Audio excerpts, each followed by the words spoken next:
आपको याद होगा वर्ष 2019 और 2020 में हमारे देश में नागरिकता संशोधन कानून और एनआरसी के मुद्दे पर काफी गतिरोध हुआ था।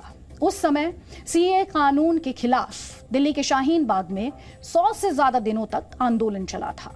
एक बार फिर से देश में इस मुद्दे पर बहस शुरू हो गई है। इस बहस के केंद्र में है असम सरकार द्वारा लिया गया वो फैसला जिसमें ऐसे मुसलमानों को चिन्हित किया गया है जो मूल रूप से आसाम के हैं। असम सरकार ने 5 मुस्लिम जनजातियों को चिन्हित कर उन्हें मूल रूप से असम का माना है, यानी उन्हें स्वदेशी मुसलमानों का दर्जा दिया है। इन 5 मुस्लिम जनजातियों में कोरिया, मोरिया, देसी, जोला और सैयद है। अब सरकार ये सुनिश्चित करेगी कि इन मुसलमानों को सरकारी सुविधाएं मिलती रहें। हालांकि असम सरकार के इस फैसले को एक दूसरे पहलू से भी देखा जा रहा है और ये कहा जा रहा है कि यह फैसला उन लोगों को चिन्हित करने की एक प्रक्रिया का हिस्सा है जो अवैध रूप से बांग्लादेश से असम राज्य में दाखिल हुए हैं और इस वजह से बाकी के मुसलमानों में काफी डर बताया जा रहा है। असम सरकार में मंत्री जयंतमल बरुआ ने बताया कि राज्य के इंडिजिनस मुस्लिम्स यानी स्वदेशी मुसलमानों को अलग से चिन्हित करने की सिफारिश 7 सदस्यों की एक एक्सपर्ट कमेटी ने की थी। यानी ये फैसला सरकार ने तथ्यों और गहन अध्ययन के आधार पर किया है।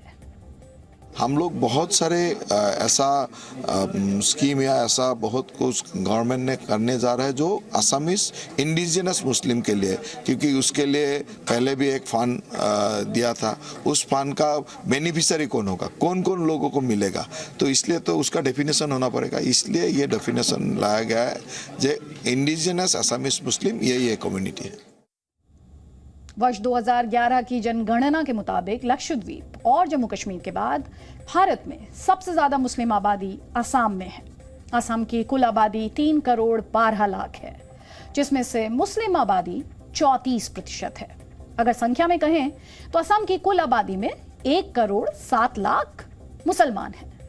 हालांकि इनमें से ज्यादातर मुसलमान वो हैं जो बांग्लादेश से घुसपैठ करके असम में आए और कुछ मीडिया रिपोर्ट्स ये कहती हैं कि इनमें से सिर्फ 37% मुसलमान ही ऐसे हैं जो उन 5 मुस्लिम जनजातियों से आते हैं जिन्हें सरकार ने असम का मूल नागरिक माना है।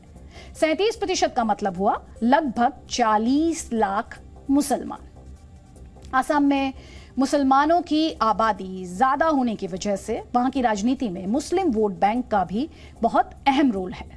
लेकिन बड़ी बात यह है कि अब तक असम में केवल उन्हीं मुसलमानों को ज्यादा महत्व दिया गया जो बांग्लादेश से घुसपैठ करके असम में आए, क्योंकि इनकी आबादी वहां ज्यादा है।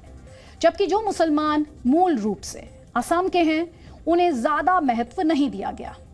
इसी राजनीतिक असंतुलन इम्बैलेंस का नतीजा यह हुआ कि जो मुसलमान मूल रूप से असम के हैं उन्हें सरकारी योजनाओं का उतना लाभ नहीं मिला जितना लाभ उन मुसलमानों को हुआ जो बांग्लादेश से असम में घुसपैठ करके आए।